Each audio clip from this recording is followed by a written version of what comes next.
बिस्मिल्लाहिर्रहमानिर्रहीम। अस्सलामु अलैकुम वरहमतुल्लाहि वबरकातुहू। तमाम अहबाब को टीपू एजुकेशन सिस्टम पर वेलकम। आज का जो हमारा लेसन है, जो आज का हमारा टॉपिक है, वो हम स्टार्ट कर रहे हैं। आज का जो हमारा लेसन है गुड टिमर, जो हमारा थर्ड एक लेसन है, इसमें रेमिंग स्कीम है। हम वो रेमिंग स्कीम करेंगे, वो चेक करेंगे कि हर पैराग्राफ में कौन कौन से वर्ड रेमिंग स्कीम में आ रहे हैं, उन्हें आज हम स्टडी करेंगे। तो फर्स्ट ऑफ ऑल तो हम ये देखेंगे कि रेमिंग स्कीम होती क्या है। ठीक है, तो रेमिंग स्कीम जो होती है वो फर्स्ट आपको देखते हैं।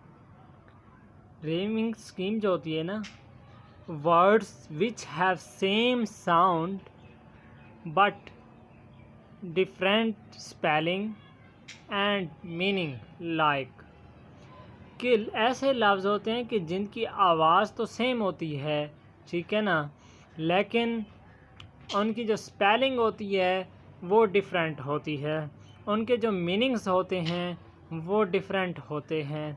ठीक है, जैसा कि एक आपको एग्जांपल दी गई है, प्रिंसिपल ये और नेक्स्ट प्रिंसिपल दोनों सेम है, आवाज़ दोनों की सेम आ रही है, लेकिन देखिए इसमें फ़र्क क्या है, इसके स्पेलिंग में फ़र्क आ रहा है। क्या फ़र्क आ रहा है, ये हम इनका डिफरेंस देख लेते हैं। इनका डिफरेंस ये आ रहा है कि जो फर्स्ट है उसमें है PLE प्रिंसिपल के लास्ट में, जो सेकंड है वहाँ पे है PAL। ठीक है, फर्स्ट और लास्ट में सिर्फ यही डिफरेंस आ रहा है, इसके अलावा और कोई डिफरेंस नहीं आ रहा, सिर्फ यही फ़र्क है यहाँ पे। और फर्स्ट प्रिंसिपल जो है उसका जो मीनिंग है वो है असूल। ठीक है, जो नेक्स्ट आ रहा है प्रिंसिपल वो है सरबराह। ठीक है, फर्स्ट असूल, सेकंड सरबराह। और इसी की रेमिंग स्कीम को एक और नाम से भी पुकारा जाता है, जिसे बोलते हैं it is known as pair of words which are called होमोफोम।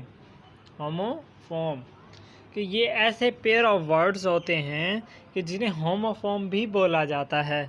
ठीक है ना, इन दो नामों से इसे पुकारा जाता है। अब हम चेक करते हैं कि उसमें कौन से हैं। जिस तरह हमने यहाँ पे देख लिया कि वर्ड्स की स्पेलिंग तो चेंज होती है, ठीक है, लेकिन उनकी आवाज़ मिलती जुलती होती है। अब चलते हैं पीछे। फर्स्ट में है फाइट लाइट, सेम आवाज़ आ रही है ना, फाइट एंड लाइट सेम, तो ये एक रेमिंग स्कीम है। Next plain rain, plain rain. Next king thing, king thing. Next toil soil, toil soil. Share air, share air. Man began, man began. Next ease trees, ease trees. Length strength, length strength. Snow grow, snow grow. Growth both, growth both.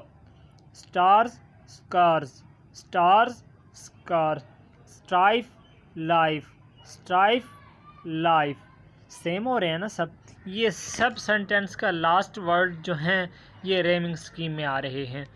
ठीक है, अब next इसकी good timber की summary करते हैं, summary की जानिब चलते हैं।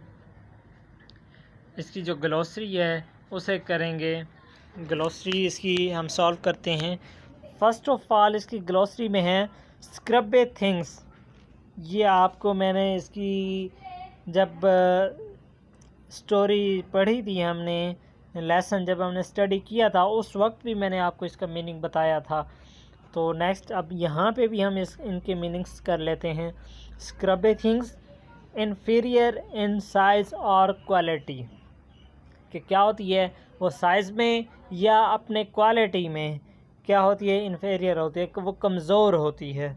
Next, patch of soil, area of land, यानी कि ज़मीन का एक एरिया, ज़मीन का एक हिस्सा, ज़मीन का एक टुकड़ा। और या soil with gross growing on it, कि वो ज़मीन के जहाँ पर कोई चीज़ हम उगाते हैं वो हिस्सा, ठीक है, उसे पैच ऑफ सॉइल कहा जाता है। नेक्स्ट, मैनली मैन, जो मैनली मैन है कि ये भी मैंने आपको बताया था कि ये क्या होता है। A manly man is a man that is usually stoic, hard working and self discipline, he will complete the task he is given and would only rarely give up. When the odds are against him, he recognizes his fault and admits that he is not a perfect being just like everyone else. तो इसका आप simple सा, छोटा सा, सादा सा कर सकते हैं।